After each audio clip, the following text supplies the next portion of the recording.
하나님의 말씀은 마태복음 28장 1절에서 10절의 말씀입니다.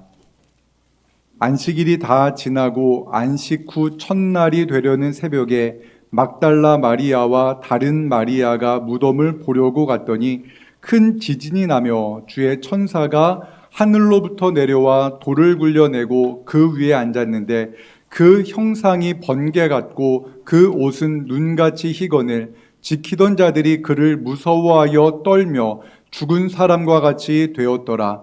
천사가 여자들에게 말하여 이르되 너희는 무서워하지 말라. 십자가에 못 박히신 예수를 너희가 찾는 줄을 내가 아노라. 그가 여기 계시지 않고 그가 말씀하시던 대로 살아나셨느니라. 와서 그가 누우셨던 곳을 보라. 또 빨리 가서 그의 제자들에게 이르되 그가 죽은 자 가운데서 살아나셨고 너희보다 먼저 갈릴리로 가시나니 거기서 너희가 배우리라 하라. 보라, 내가 너희에게 일렀느니라 하거늘 그 여자들이 무서움과 큰 기쁨으로 빨리 무덤을 떠나 제자들에게 알리려고 다름질할세 예수께서 그들을 만나 이르시되 평안하냐 하시거늘 여자들이 나아가 그 발을 붙잡고 경배하니 이에 예수께서 이르시되 무서워하지 말라. 가서 내 형제들에게 갈릴리로 가라 하라. 거기서 나를 보리라 하시니라. 아멘. 오늘 부활주일입니다. 하나님의 크신 은혜가 이 자리에 예배하는 모든 성도님들과 함께 하시기를 진심으로 바랍니다. 저는 지난 주 중에 조금은 특별한 경험을 했습니다. 서울 서북노회, 우리 교회가 속해 있는 노회 경북시찰 안에서 이제 체육대회가 있습니다. 노회원 체육대회, 서울 서북노회 안에 체육대회가 있는데 노회원들로 이제 구성되어져서 목사님들과 이제 총대 장로님들이 체육대회를 하는 겁니다. 그 경북시찰 그 안에서 저에게 임무를 맡겼습니다. 풋살팀을 구성하는 일을 하라고 저에게 맡긴 겁니다. 풋살이 뭐냐면요, 축구 경기장보다 조금 작은 미니 축구라고 생각하시면 됩니다. 저에게 그 풋살팀을 구성할 수 있도록 그렇게 부탁을 하셨는데 이유는 단순합니다. 제가 제일 젊기 때문에 저에게 그 일을 맡겼습니다. 그래서 그 일을 이제 하기 위해서, 팀을 구성하기 위해서 목사님들, 장로님들에게 전화를 했습니다. 전화를 하는데 참 부담이 되는 겁니다. 그 이유는 제가 축구를 별로 좋아하지 않기 때문에 그렇습니다.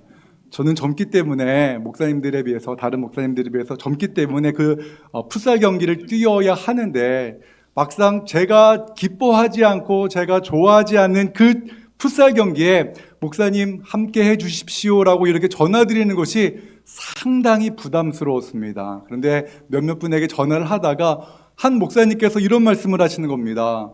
그 축구 경기 하다가 오랫동안 축구 경기 하시지 않던 분들이, 운동하지 않던 분들이 뛰다가 축구하다가 다칠 수 있다라는 말씀을 해주는 겁니다. 그러자 전화하기가 더 부담이 되는 겁니다. 이거 어떡하지? 괜히 전화했다가 괜히 축구 경기 참석하셨다가 다치기라도 하면 어떡하지라는 그러한 마음이 들어서 전화하는 것이 참 부담스러웠습니다. 전화하는 것이 이렇게 부담스럽기도 하구나라는 생각을 하면서 문득 그때 제 마음속에 이러한 생각이 들었습니다. 만약 내가 그 교회 목사님들에게, 장로님들에게 기쁘고 즐거운 소식으로 전화를 드렸다면 어땠을까?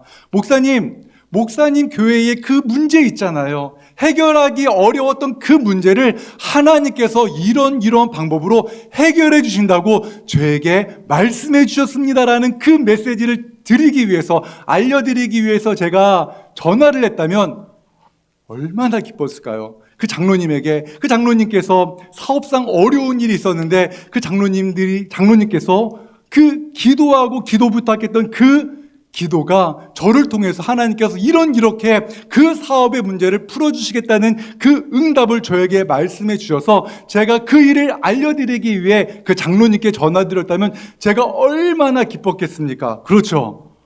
이것이 바로 복음입니다.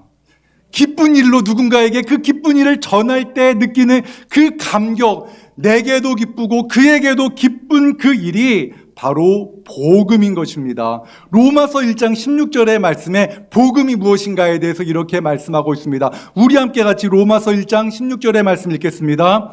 내가 복음을 부끄러워하지 아니하노니 이 복음은 모든 믿는 자에게 구원을 주시는 하나님의 능력이 됨이라. 먼저는 유대인에게요 그리고 헬라인에게로다.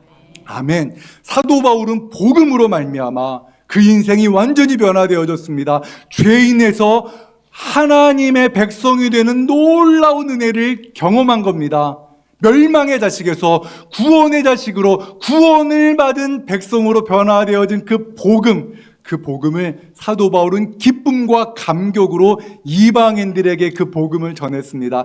그래서 기쁨과 감사하는 마음으로 그는 복음을 전하고 있습니다. 오늘 우리가 읽은 본문의 말씀은 복음이 과연 무엇인가에 대해서 아주 분명하게 전해주는 말씀입니다.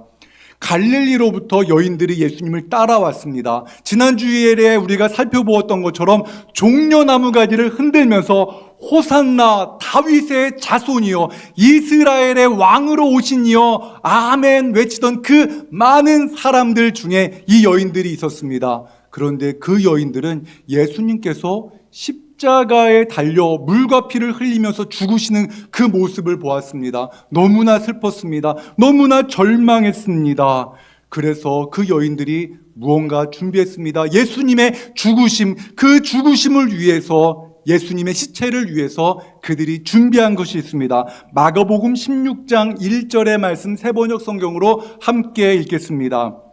안식일이 지났을 때에 막달라 마리아와 야고보의 어머니 마리아와 살로메는 가서 예수께 발라드리려고 향료를 샀다. 행동경제학자 다니엘 카너먼은요, 사람은 1달러의 돈을 벌었을 때의 기쁨과 1달러를 손해보았을 때의 괴로움이 다르다고 말했습니다. 1달러를 벌었을 때의 기쁨보다는 1달러를 손해보았을 때, 잃었을 때의 그 괴로움이 더 크다고 합니다. 그러니까 지금이나 예나 사람들은요, 돈을 허투루 쓰지 않습니다. 낭비하는 것을 싫어합니다. 여러분 어떻습니까? 10,000원을 그냥 버리겠습니까? 10,000원을 길에 버리겠습니까? 절대로 그러지 않습니다. 우리는 동전 하나도 아끼면서 씁니다. 그런데 여인들이 비싼 돈을 주고 장례 용품인 향품을 샀다라고 말합니다. 이 여인들이 향품을 샀다라는 그 사실 하나에서 우리는 두 가지 사실을 발견하게 됩니다. 첫 번째는 예수님께서 분명히 돌아가셨다는 겁니다. 십자가에서 예수님이 죽으신 것을 여인들이 목격했다는 겁니다. 그래서 향품을 산 겁니다. 그리고 또 하나 알게 되는 그 두 번째 사실은 무엇인가? 여인들이 예수님을 정말로 사랑했기 때문에, 예수님을 너무나 사랑하고 존경했기 때문에 예수님의 장례식을 위해서 그 향품을 비싼 돈 주고 샀다는 것입니다. 이 두 가지 사실을 근거로 해서 우리가 알 수 있는 것은 무엇인가? 여인들은 예수님께서 죽으심으로 말미암아 너무나 슬펐고 그 슬픔을 조금이라도 덜기 위해 예수님을 향한 그 사랑의 마음을 표현하기 위해서 그들은 장례식을 위해 향품을 사고 예수님의 무덤가에 갔다라는 겁니다. 그런데 그 여인들이 향품을 들고 예수님이 장사되어진 그 무덤에 갔는데 그들은 놀라운 소식을 듣게 됩니다. 바로 천사를 만나게 되는데 천사가 이런 말을 합니다. 마태복음 28장 5절과 6절의 말씀 함께 읽겠습니다.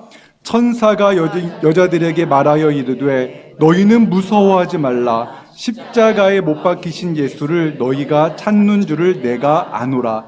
그가 여기 계시지 않고 그가 말씀하시던 대로 살아나셨느니라. 와서 그가 누우셨던 곳을 보라.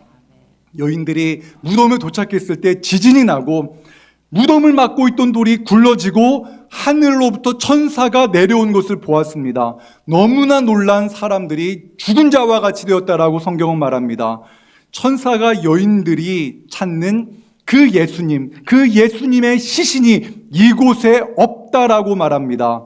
그리고 예수님께서 다시 살아나셔서 갈릴리로 가시니 그곳에서 예수님을 뵙게 죽게 될 것이다 라고 그렇게 여인들에게 말합니다. 여인들은 그 소식을 들었을 때 어떻게 행동했는가? 마태복음 28장 8절의 말씀을 세번역 성경으로 같이 읽겠습니다. 여자들은 무서움과 큰 기쁨이 엇갈려서 급히 무덤을 떠나 이 소식을 그의 제자들에게 전하려고 달려간 겁니다. 여러분 최근에 달려보신 적 있습니까?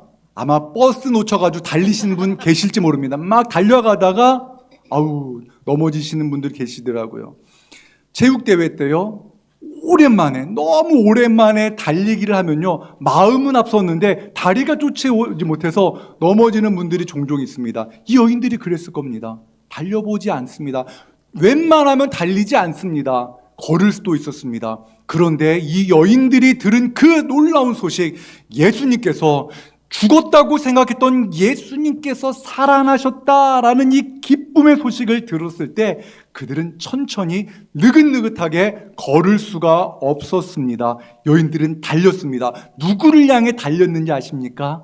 자신들과 동일하게 예수님이 죽으셨다는 것 때문에 슬퍼하는 그 제자들에게 달려갔습니다. 이 기쁨의 소식을 그 제자들에게 전하기 위해서 그들은 달려갔습니다. 여인들이 큰 기쁨으로 가슴이 벅차올랐던 것처럼 제자들도 슬픔, 예수님이 죽었다는 그것 때문에 슬퍼하는 제자들 역시 여인들의 소식을 들으면 큰 기쁨으로 감격할 것입니다. 여인들이 제자들에게 가서 그 무덤이 비었고 예수님의 시신이 없다, 천사가 말하길 예수님이 다시 살아나셨다라고 말한 그 여인들의 이야기를 들었던 제자들이 어떻게 행동하는지 요한복음 20장 3절과 4절의 말씀 세번역 성경으로 같이 읽겠습니다. 그 다른 제자가 나와서 무덤으로 갔다.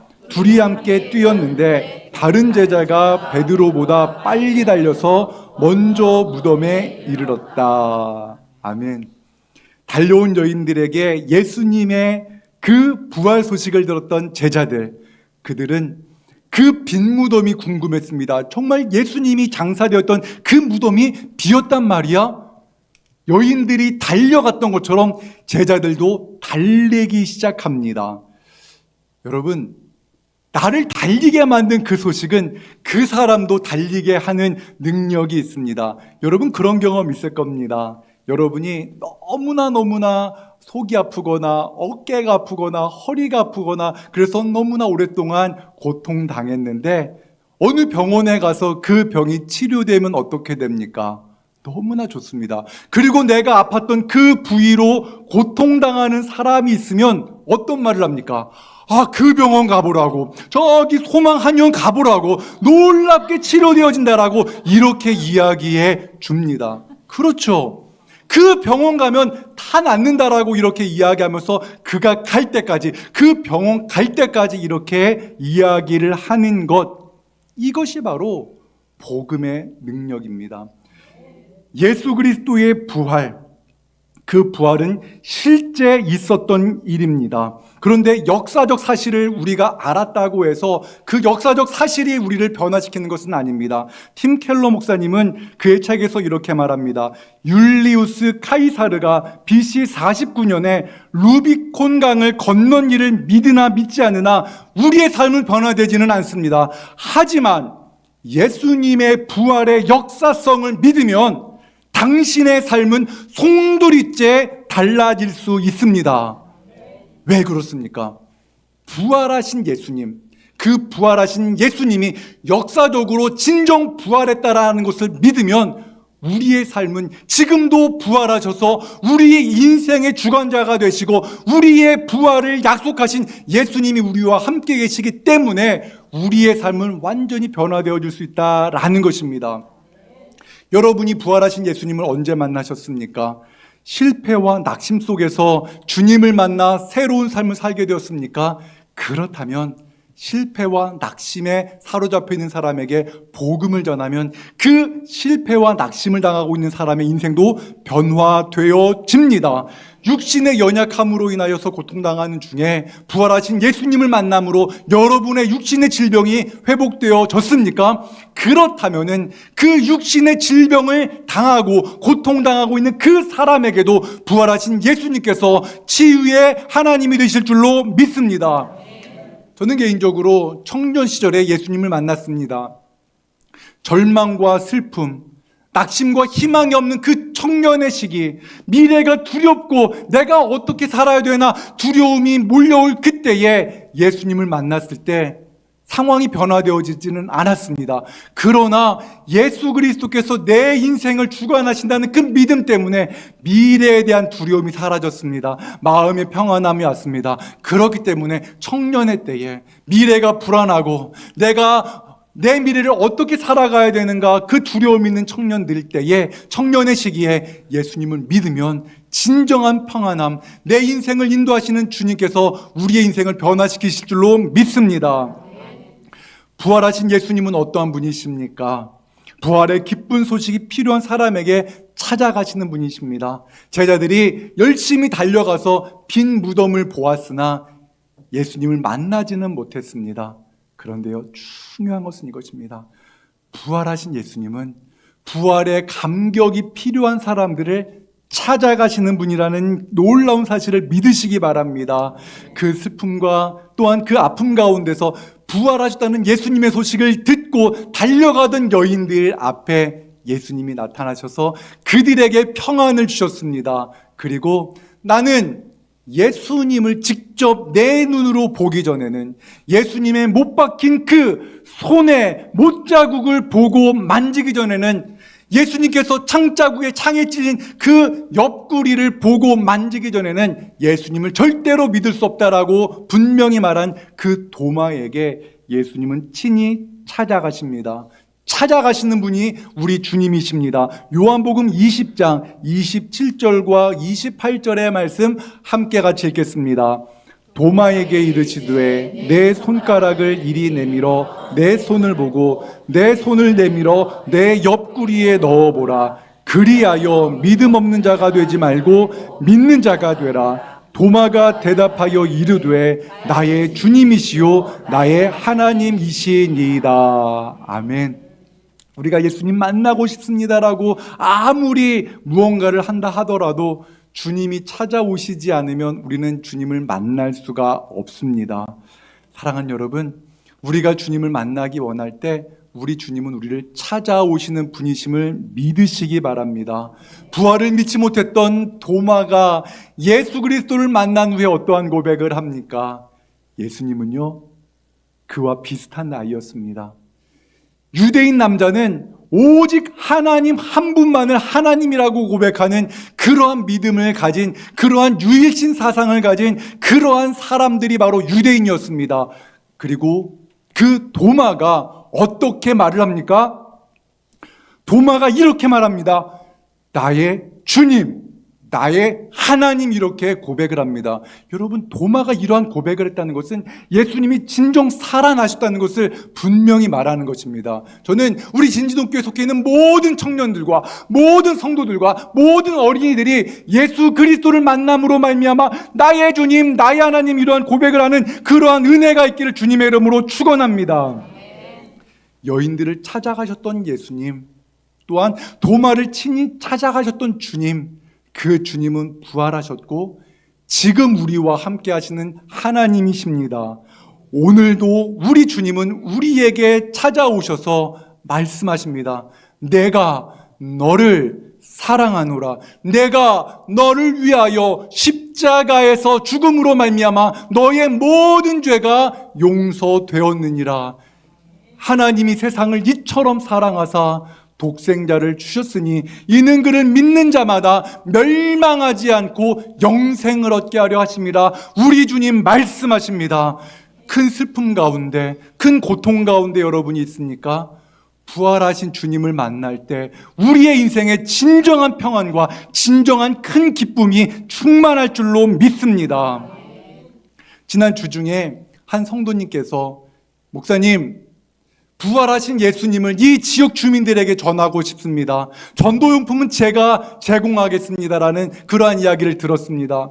나 혼자 예수님 믿는 것 안 됩니다. 이 지역에 많은 사람들이 예수님을 알지 못한 채 살아가고 있는데 그들에게 복음을 전하고 싶습니다라는 그러한 이야기를 들었을 때 너무나 기쁘고 감사했습니다. 사랑하는 여러분, 여러분의 가족 중에 예수님을 알지 못한 채 여전히 두려움 속에서, 여전히 슬픔 속에서 살아가는 분이 계십니까? 내 미래가 어떻게 되지? 내 미래를 내가 혼자 어떻게 살아가지? 그런 두려운 그러한 가족이 있다면 예수 그리스도를 만날 수 있도록 여러분이 복음을 전하시고 그가 예수님을 만날 수 있도록 여러분이 기도하시기 바랍니다.